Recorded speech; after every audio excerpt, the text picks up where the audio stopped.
प्रिय बच्चों, good morning. आज हम आपको मैथिली शरण गुप्त जी का जो पाठ है भारत माता का मंदिर है उसका संदर्भ सहित व्याख्या बताने जा रहे हैं। कल हमने राष्ट्र कवि मैथिली शरण गुप्त जी का जीवन परिचय बताया था, समझाया था। उसी क्रम में इनका ये पाठ है भारत माता का मंदिर है। कवि लिख रहे हैं कि भारत माता का मंदिर है, भारत माता का मंदिर है, समता का संवाद जहाँ, सबका सिर्फ कल्याण यहाँ है, पावें सभी प्रसाद यहाँ। जाति धर्म या संप्रदाय का नहीं भेद व्यवधान यहाँ, सबका स्वागत सबका आदर सबका सब सम्मान यहाँ। राम रहीम बुद्ध ईसा का सुलभ एक साथ ध्यान यहाँ, भिन्न भिन्न भाव संस्कृतियों के गुण गौरव का ज्ञान यहाँ। तो कवि ने इस पद्यांश में भारत का जो गौरवशाली रूप है उसका कल्याणकारी गुणगान करते हुए कल्याणकारी भावना का वर्णन इस पद्यांश के माध्यम से किया है। प्रस्तुत पद्यांश हमारी पाठ्य पुस्तक हिंदी काव्यखंड के भारत माता का मंदिर है नामक शीर्षक से लिया गया है और इस पाठ के रचयिता श्री राष्ट्रकवि मैथिली शरण गुप्त जी हैं।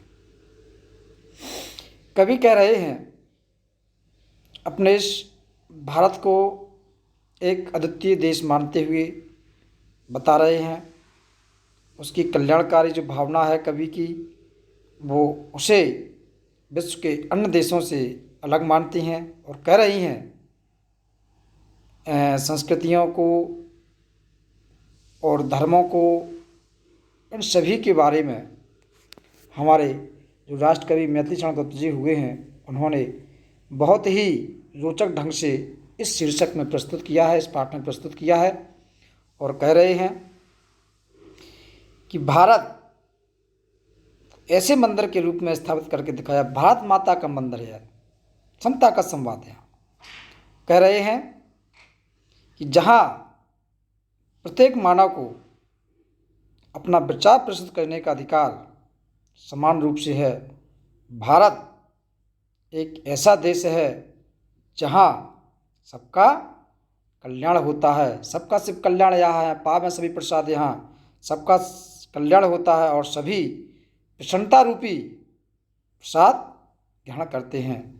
जाति धर्म या संप्रदाय का नहीं भेद व्यवधान यहाँ पर चाहे कोई जाति हो, धर्म हो या संप्रदाय हो, यहाँ पर किसी भी प्रकार से कोई व्यवधान नहीं है, कोई बाधाएं नहीं हैं, कोई भेदभाव नहीं है। सबका स्वागत सबका आदर सबका सम्मान यहाँ पर सबका स्वागत किया जाता है, सबका सम्मान किया जाता है और सबको समान रूप से समान रूप से आदर उनका किया जाता है, चाहे वो किसी भी धर्म के हों, किसी भी संप्रदाय के हों। राम रहीम बुद्ध ईसा का सुलभ एक साथ ध्यान यहाँ, भिन्न भिन्न भाव संस्कृतियों के गुण गौरव का ज्ञान यहाँ। आगे कवि जी कह रहे हैं इस देश में जो स्थान राम का है वही रहीम का है, वही बुद्ध जी का है, वही ईसा मसीह जी का है। यहाँ पर किसी भी प्रकार का किसी भी धर्म का अनादर यहाँ पर नहीं किया जा सकता है, यहाँ पर सभी को समान रूप से देखा जाता है। भारत में भिन्न भिन्न संस्कृतियों के बारे में सभी लोगों को बताया जाता है और उसके प्रति आदर और सम्मान का भाव रखने हेतु हमारे इस देश के अंदर किया जाता है। इसलिए इस भारत को इस भारत माता का मंदिर कहा गया है। इसमें भाषा खड़ी बोली है, शैली मुक्तक है, गुण प्रसाद है, छंद मुक्त है, शब्द भक्ति अविद्या है। अब आपका दूसरा पद्यांश आता है। नहीं चाहिए बुद्धि वैर की, नहीं चाहिए बुद्धि वैर की, भला प्रेम का उन्माद यहाँ, सबका सिर्फ कल्याण यहाँ है, पावें सभी प्रसाद यहाँ। सब तीर्थों का एक तीर्थ है, हृदय पवित्र बना लें हम, आओ यहाँ अजात शत्रु बने, सबको मित्र बना लें हम। रेखाएं प्रस्तुत हैं अपने मन के, चित्र बना लें हम, 100 आदर्शों को लेकर एक चित्र बना लें हम, एक चरित्र बना लें।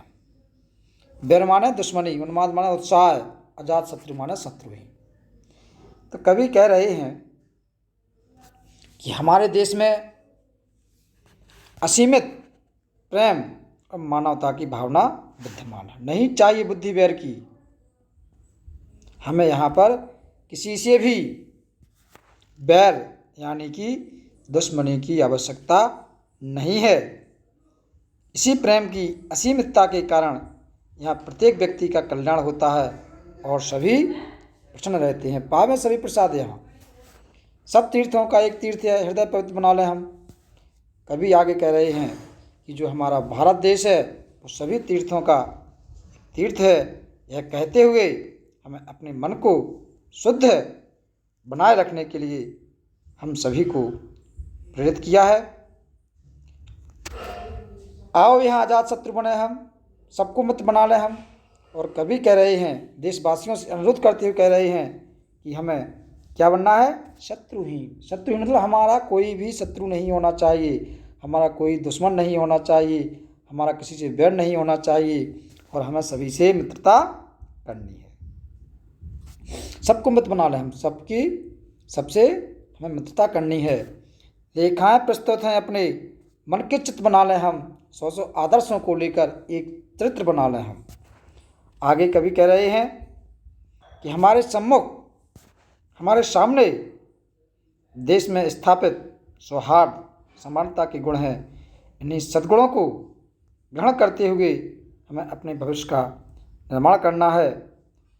कभी आगे कह रहे हैं कि भारत में ऐसे कई महापुरुष हुए हैं, कई ऐसे साधु संत हुए हैं जिनके आदर्शों को बना लेकर के, चाहे वो महात्मा गांधी जी हों, चाहे भगत सिंह हों, चाहे हमारे आदर्श सुभाष चंद्र बोस हों, चाहे रविन्द्रनाथ टैगोर हों, जैसे अनेक महान विभूतियों, महान व्यक्तियों का जन्म हमारे इस देश के अंदर हुआ है, जिनके आदर्शों पर चल करके हम समस्त भारतवासी को अपना चरित्र निर्माण करना चाहिए।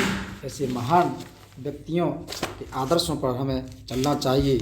इसमें कवि ने काव्यगत सौंदर्य जो बताया है, खड़ी बोली भाषा है, शैली मुक्तक गीतात्मक है, गुण प्रसाद है, छंद मुक्त है, शब्द भक्ति अविद्या है और अलंकार जो है पुनरुक्ति प्रकाश अलंकार 100 जो शब्द आया है यहाँ पर है, क्योंकि यहाँ पर पुनरुक्ति हुआ है लेकिन दोनों का अर्थ एक है, तो पुनरुक्ति प्रकाश अलंकार है।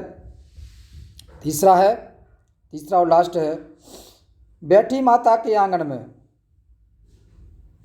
बैठी माता के आंगन में नाता भाई बहन का, समझे उसकी प्रसव वेदना, वही लाल है माई का। एक साथ मिल बांट लो अपना हर्ष विषाद, यहाँ सबका सिर्फ कल्याण यहाँ है। पावे सभी प्रसाद यहाँ, मिला सेविका हमें पुजारी, सकल काम उस न्यायी का, मुक्ति लाभ कर्तव्य यहाँ है एक एक अनुयायी का। कोटि कोटि कंठों से मिलकर उठे एक जयनाद यहाँ, सबका सिर्फ कल्याण यहाँ है। पावे सभी प्रसाद यहाँ। प्रस्तुत पंक्तियों में कवि जी ने गांधीवादी विचारधारा को प्रकट किया है और भारत माता का गुणगान किया है। तो कवि कह रहे हैं कि बैठी माता के आंगन में नाता भाई बहन का। भारत माता के विस्तृत आंगन रूपी क्षेत्र में सभी व्यक्तियों को बंधुत्व की भावना एवं भाईचारे की भावना स्थापित करनी चाहिए। कवि ने समझे उसकी प्रसव वेदना, वही है लाल माई का।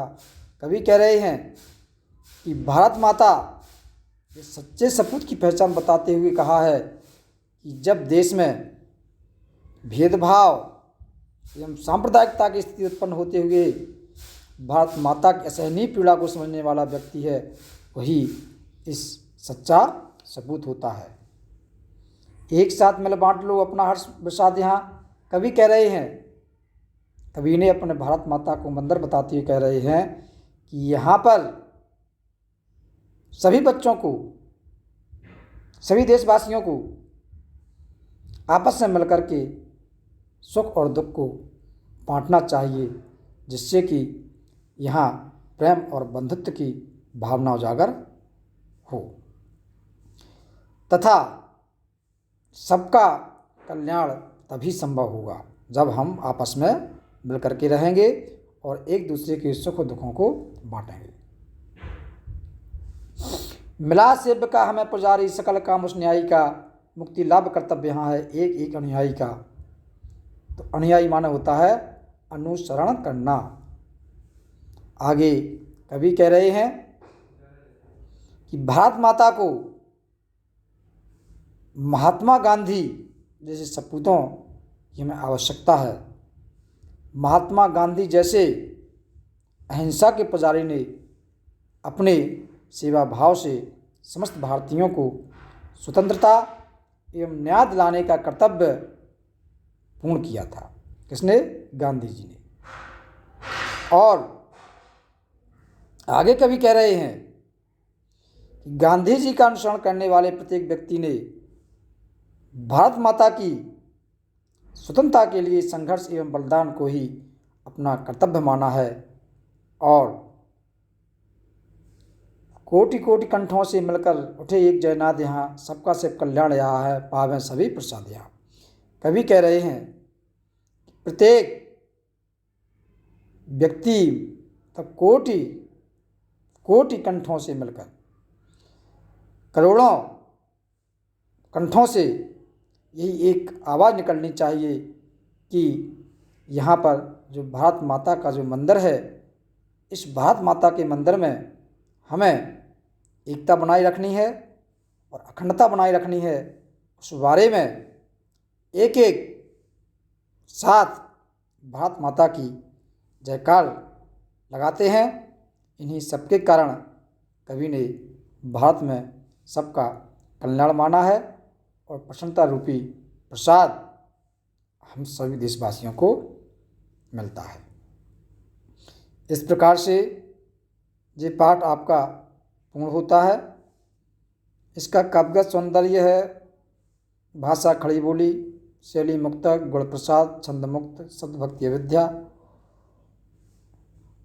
तो इस पाठ के संदर्भ सहित व्याख्या आपको करनी है और सबसे पहले आप कवि महोदय जी का जीवन परिचय लिखेंगे, उसके बाद संदर्भ सहित व्याख्या और काव्यगत सौंदर्य आप लोग लिखेंगे। बहुत बहुत धन्यवाद।